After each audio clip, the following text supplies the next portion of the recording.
नमस्कार। राज्य शैक्षिक अनुसंधान एवं प्रशिक्षण परिषद उत्तराखंड के तत्वाधान में इस संस्कृत कक्षा में मैं डॉक्टर शक्ति प्रसाद उनियाल आपका स्वागत करता हूं। चलते हैं आमोदिनी इस पुस्तक से कक्षा अष्टमी विषय संस्कृतम पंचदशः पाठ जो 15वां पाठ है राष्ट्रीय संचय। तो छात्रों आज हम राष्ट्रीय संचय नामक जो पाठ है उस पर चर्चा करेंगे। आज की कक्षा के चर्चा बिंदु किन किन पर हम चर्चा करेंगे वो हम समझेंगे। पाठ का उच्चारण सबसे मुख्य होता है, उच्चारण कौशल, वाचन कौशल, सस्वर वाचन, कठिन शब्दों का हम ज्ञान करेंगे और धन संचय का महत्व इसके बारे में जानेंगे। तो छात्रों चलते हैं पाठ में। यहाँ पर गौरी एक बालिका है और उनके जो गुरुजी हैं शिक्षक, उन दोनों में आपस में क्या बातचीत होती है वह इसमें दर्शाया गया है। सबसे पहले है गौरी। गौरी कहती है गुरो अस्मिन् वृक्षे किम लंबते। यहाँ पर एक वृक्ष है और ये लटक रहा है कुछ, तो आप चित्र के माध्यम से भी देख सकते हैं। यहाँ पर जो गुरो है, गुरु शब्द का संबोधन है, संबोधन चिन्ह आप देख रहे होंगे। तो हे गुरुजी अस्मिन् वृक्षे, कस्मिन् वृक्षे, अस्मिन् वृक्षे। तो जो वृक्ष है, वृक्ष शब्द का सप्तमी विभक्ति एक वचन और अस्मिन् भी सप्तमी विभक्ति एक वचन है, तो उसी का ये वह विशेषण है। इस वृक्ष में क्या लटक रहा है? तो शिक्षक कहते हैं गौरी। तो गौरी में भी संबोधन चिन्ह है, तो वो कहते हैं हे गौरी, हे गौरी किम त्वम एतत् न जानासि, किम त्वमेतत्, किम त्वम एतद् न जानासि, क्या तुम यह नहीं जानती हो। तो जानासी ज्ञा धातु है और मध्यम पुरुष, जब हम ठीक सामने से बातचीत करते हैं तो मध्यम पुरुष का प्रयोग किया जाता है। तो गौरी कहती है अहम न जानामि, मैं नहीं जानती हूं कि यह क्या लटक रहा है। शिक्षक कहते हैं अयम मधुकोशः, यह मधुकोश है, शहद का कोश, शहद का छत्ता है ना। मधुमक्खियों ने जो छत्ता बनाया होता है उसमें क्या होता है? शहद, जिसमें बहुत सारा शहद है। शिक्षक अयम मधुकोश, यह क्या है? मधुकोश है। गौरी कस्मात् मधुकोशो अयम। तो इसका कहने का तात्पर्य है कि कस्मात्, कैसे, यह मधुकोश कैसे बनता है। तो शिक्षक कहते हैं गौरी, हे गौरी, मधुमक्षिका शनैः शनैः पुष्परसम आहृत्य एकत्रितम कुर्वन्ति। शिक्षक गौरी से कहते हैं हे गौरी, मधुमक्खियां जो है धीरे धीरे, शनैः शनैः मतलब धीरे धीरे, पुष्प रसम, फूलों के रस को इकट्ठा करके एकत्र करते हैं। तत्र क्रमेण, वहां क्रम से, एक एकैन बिंदुना, एक एक बूंद के द्वारा, यह पर्याप्त मधु संचितम भवति, एक एक बूंद जमा करने से काफी सारा शहद बन जाता है। तत्रैव मधुमक्षिका स्थित्वा मधु रक्षन्ति, और वहीं जो मधुमक्खियां हैं मधु की रक्षा करते हैं। मधु की रक्षा करते हैं।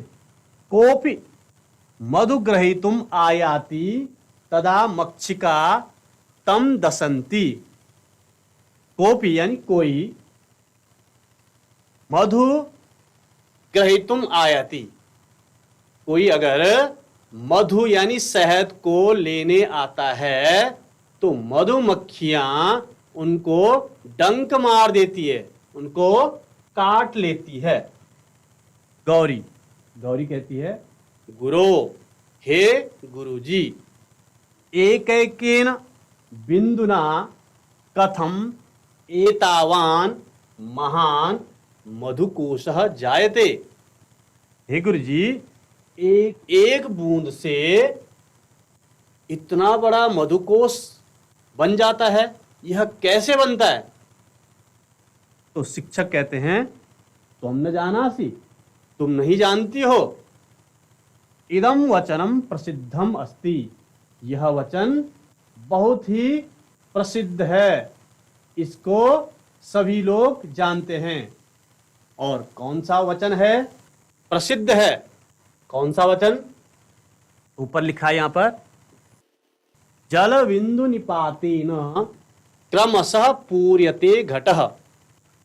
जल की एक एक बूंद गिरने से, है ना, एक घड़ा भर जाता है। अगर कहीं एक एक बूंद जल गिर रहा है और आप वहां बाल्टी लगाएंगे तो बाल्टी भी भर जाती है। तो जल बिंदु निपातेन क्रमशः पूर्यते घट,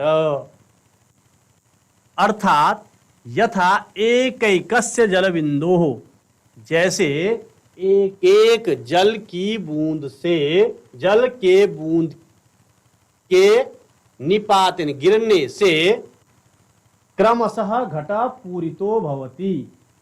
क्या होता है? घड़ा पूरा हो जाता है, भर जाता है। तथैव, उसी प्रकार एकैकस्य मधु बिंदोः, एक एक जो शहद की बूंद होती है उससे महान मधुकोश बन जाता है। जैसे एक एक बूंद से घड़ा भरता है, बाल्टी भर जाती है, उसी प्रकार एक एक बूंद को संचित करने से महान मधुकोश यानी बहुत ज्यादा शहद इकट्ठा हो जाता है और मधुकोश बन जाता है। मधुकोश का जो छत्ता होता है उसमें काफी ज्यादा शहद बन जाता है। गौरी कहती है आम ज्ञातम, हां समझ गई हूं, अब मुझे समझ में आ गया है। अहम अपि एकैकस्य, मैं भी एकैकस्य यानी एक एक पणकस्य संचयेन शतम रूप्यकाणि संचितवती, मैंने भी एक एक पैसों को इकट्ठा करके, संचित करके, शतम रूप्यकाणि यानी 100 रुपया मैंने इकट्ठा कर लिया है। उसने क्या किया? एक एक पैसे बचाया, एक एक रुपए उसने बचाए हैं और उससे उसके पास 100 रुपए बन गए। शिक्षक कहते हैं एतद् द्रव्यस्य प्रयोगम त्वं कथम करिष्यसि, तुम इन रुपयों का जो तुमने संचित किए हैं, जमा किए हैं, तो इस पैसों का तुम क्या करोगी? गौरी कहती है गुरु मया यह दूरदर्शने दृष्टम, मैंने कल जो है दूरदर्शन में देखा। क्या देखा? अनेके जना जल प्लावनात् पीड़िता, अनेक लोग जो हैं जल प्लावनात् यानी बाढ़ से पीड़ित हैं। अतः पीड़ित जनानाम, जो पीड़ित हैं, बाढ़ से ग्रस्त हैं, जो इलाके हैं, जो लोग हैं, उनकी सहायता अहम मतलब मैं अनेन द्रव्येण करिष्यामि, जो बाढ़ पीड़ित लोग हैं उनकी सहायता मैं इस 100 रुपए से करूंगी। शिक्षक, शिक्षक कहते हैं बाढ़म, बहुत अच्छा है, बहुत सुंदर। बताओ, एक एक रुपए इकट्ठा करके तुम जो है लोगों को दोगी, जबकि जो छोटे छोटे बच्चे होते हैं उन्हें तो स्वयं लालच रहता है कि अगर मेरे पास इतना पैसा हो, 1 रुपए हो, 5 रुपए हो, तो मैं स्वयं जो है चॉकलेट खा लूं। तो बोलते हैं शिक्षक, त्वम द्वे कार्य साधु अकरो, तुमने 2 प्रकार के कार्य जो है बहुत अच्छा किया है। 2 कार्य तुमने कितने अच्छा किया है। प्रथमम स्वव्ययार्थम, अपने व्यय के लिए, जो अपने व्यय के लिए था, अपने व्यय के लिए प्राप्त धन का तुमने क्या किया, संचय किया, यानी जमा किया। जो तुमने खर्च करना था उसे तुमने क्या किया, जमा किया। द्वितीयम च, और दूसरा, तस्य संचितस्य धनस्य, उस जमा किए हुए धन का जल प्लावन पीड़ित जनानाम सहायतार्थम प्रदानम। और दूसरा तुमने क्या किया, एक तो तुमने अच्छा कार्य किया कि एक एक रुपया, एक एक पैसा तुमने जमा किया, ये अच्छी बात है। दूसरा, जो जमा किया हुआ जो धन है उसको तुमने क्या किया, दान कार्य में लगाया। तो ये 2 कार्य बहुत अच्छा किया तुमने। कक्षायाम अन्यान छात्रान संबोध्य, कक्षा में जो अन्य छात्र थे उनको संबोधित करके।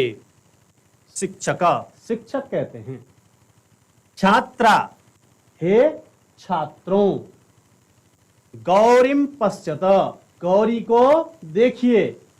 हे छात्रों, इस गौरी को देखो। अनया स्वव्ययार्थम प्राप्तस्य धनस्य न केवलम संचय कृत, इसने अपने खर्च के लिए जो प्राप्त धन था उसको न केवल इसने जमा किया, अपितु जल प्लावन पीड़ितेभ्य प्रदाय सदुपयोग कृत, इसने केवल एक एक पैसा अपने खर्च के लिए जो दिया था, उसके परिवार ने, माँ बाप ने उसको केवल इकट्ठा ही नहीं किया, बल्कि जो इकट्ठा किया हुआ जो धन है उसका उसने सदुपयोग किया। जो बाढ़ से पीड़ित लोग थे उनकी सहायता के लिए उसने यह पैसे दिए हैं। गौरी, गुरो धन संचयस्तु, धन संचयस्तु कोषालय माध्यमेन पत्रालय माध्यमेन च भवति, कृपया भवान तद विषये अस्मान उपदिशतु।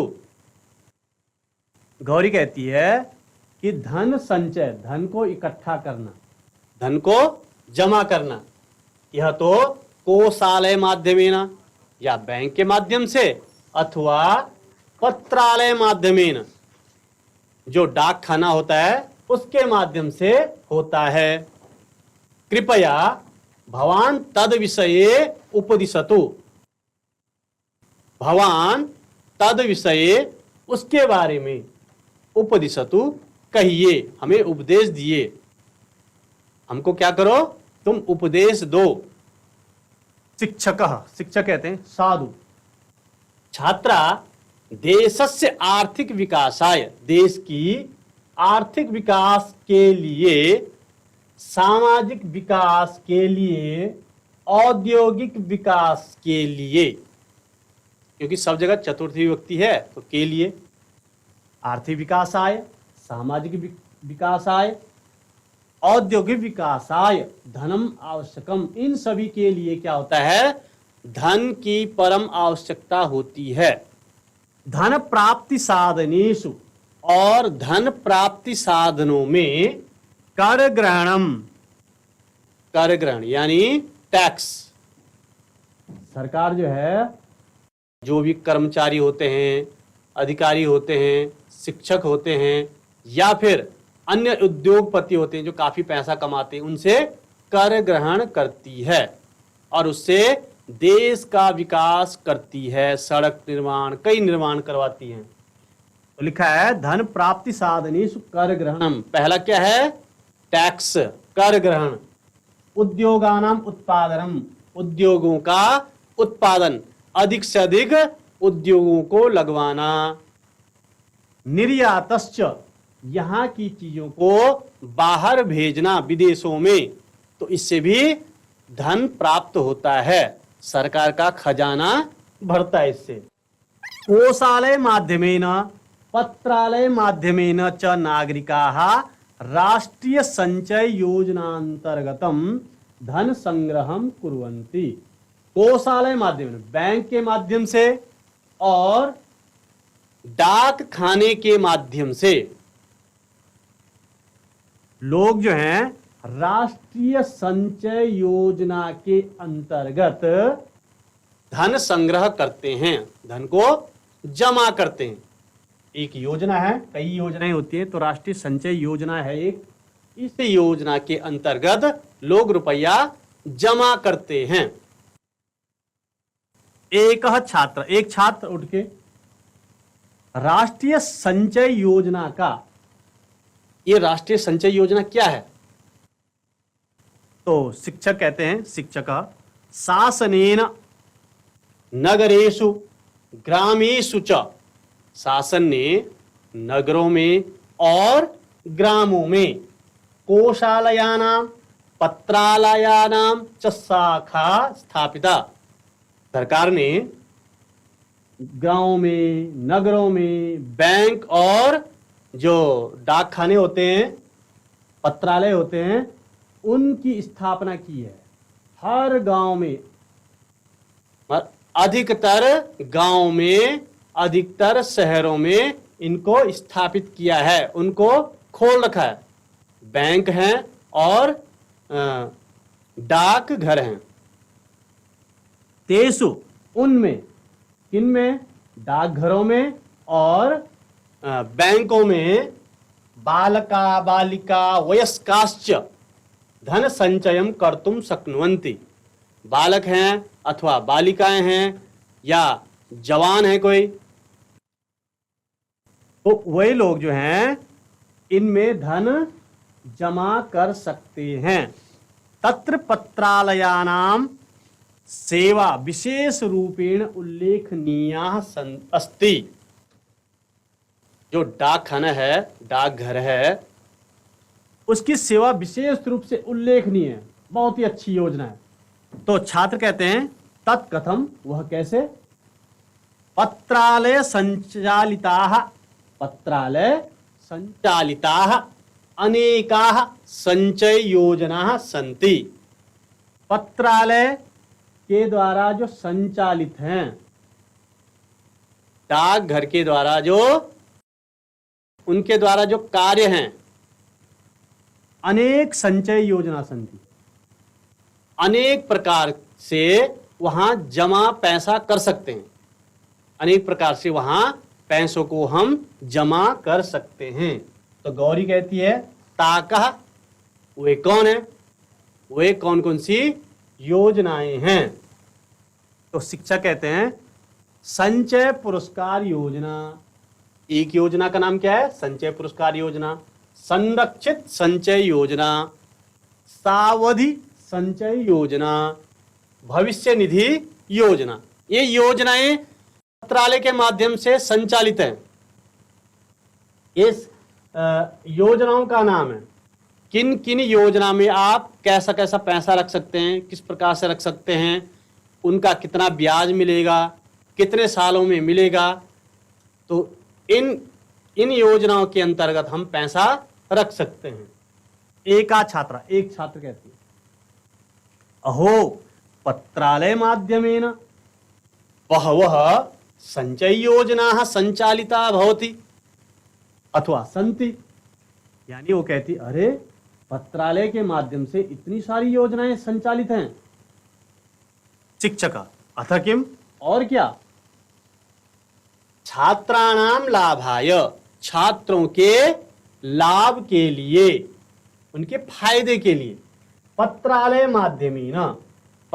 माध्यमेन डाकघर के माध्यम से, विद्यालयों में, संचायिका योजनायाः अपि व्यवस्था अस्ति। संचायिका योजना भी है, डाकघर के माध्यम से जो विद्यालयों में चलता था, अब वह बंद हो गया है। छात्र कहते हैं, गुरु संचायिका योजना विषय किंचित वदतु। तो वैसे तो आजकल विद्यालय में संचायिका योजना समाप्त हो गई है, फिर भी पाठ के अनुसार देखते हैं। छात्र कहते हैं कि संचायिका जो योजना है उसके बारे में गुरुजी कुछ बताइए।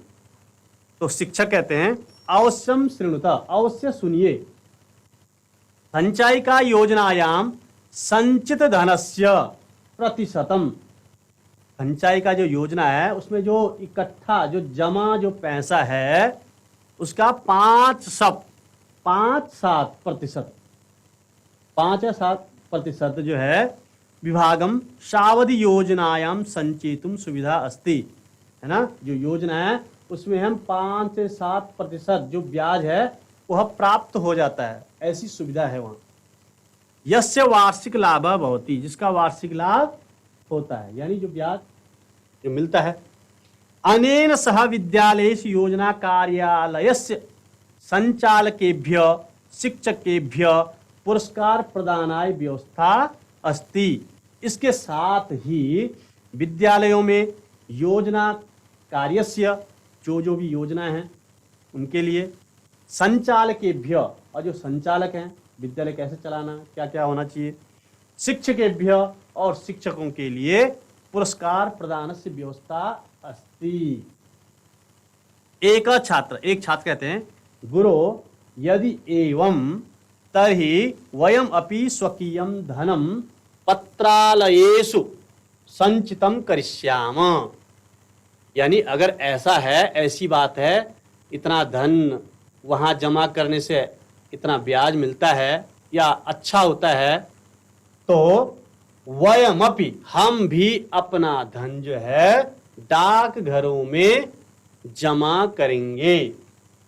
शिक्षक कहते हैं, अवश्यम कुरुत, अवश्य करो, आसाम सर्वासाम योजना विषये, इन सभी योजना के विषय में विवरणम, जो भी जानकारी है वो पत्रालयेभ्य, डाक घरों से प्राप्तुम शक्यते, प्राप्त कर सकते हैं। जो भी जानकारी है वो डाक घरों से आप प्राप्त कर सकते हैं। राष्ट्रीय संचय योजना व्यक्ते समाजस्य राष्ट्रस्य, राष्ट्रीय संचय योजना जो है व्यक्ति का, समाज का और राष्ट्र का विकासाय सहायिका संति, विकास के लिए सहायक हैं। राष्ट्र का, व्यक्ति का, है ना, इन सबके विकास के लिए सहायक है। भारत सदृश विकासशील देशीसु, भारत जैसे विकासशील देशों में, जो अन्य भी देश हैं, आसाम योजनानाम महती उपयोगिता अस्ति, भारत जैसे जो देश हैं उनके लिए तो आसाम योजनानाम महती उपयोगिता अस्ति, इन योजनाओं का बहुत ही ज्यादा उपयोगी है ये। आसु योजनासु प्रति व्यक्ति संचिता लघु धनराशि समयेन वृद्धिम प्राप्नोति, इन योजनाओं में प्रति व्यक्ति, एक एक व्यक्ति संचित धन, लघु धनराशि, जो जमा कुछ राशि है, समयेन, समय से वृद्धि प्राप्नोति, वृद्धि प्राप्त हो जाती है। कुछ समय, जैसे 5 साल में इतना पैसा बढ़ेगा, इतने साल में इतना पैसा बढ़ेगा।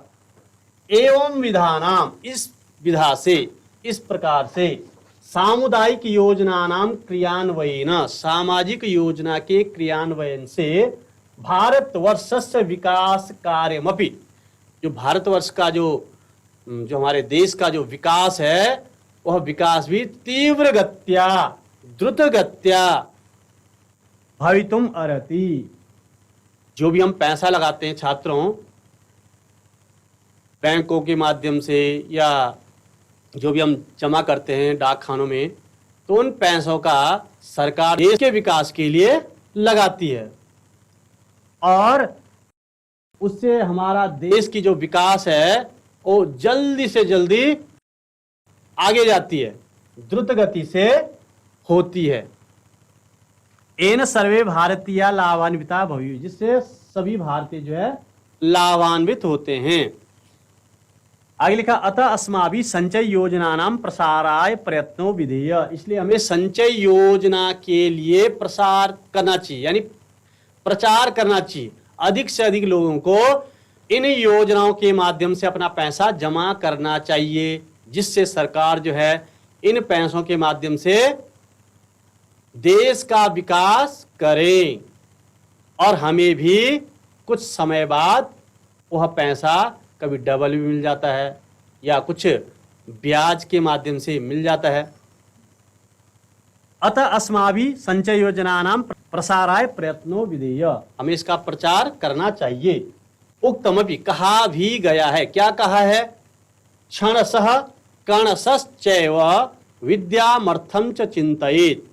क्षणशः कणशः यानी एक एक क्षण, एक एक मिनट हमें गंवाना नहीं है और एक एक कण भी गंवाना नहीं। क्षणशः कणशश्चैव विद्यामर्थं च चिन्तयेत्, एक एक क्षण हम विद्या को प्राप्त करें, यानी कुछ न कुछ ज्ञान प्राप्त करें और एक एक कण को हमें बचाना चाहिए, हमें व्यर्थ खर्च नहीं करना चाहिए।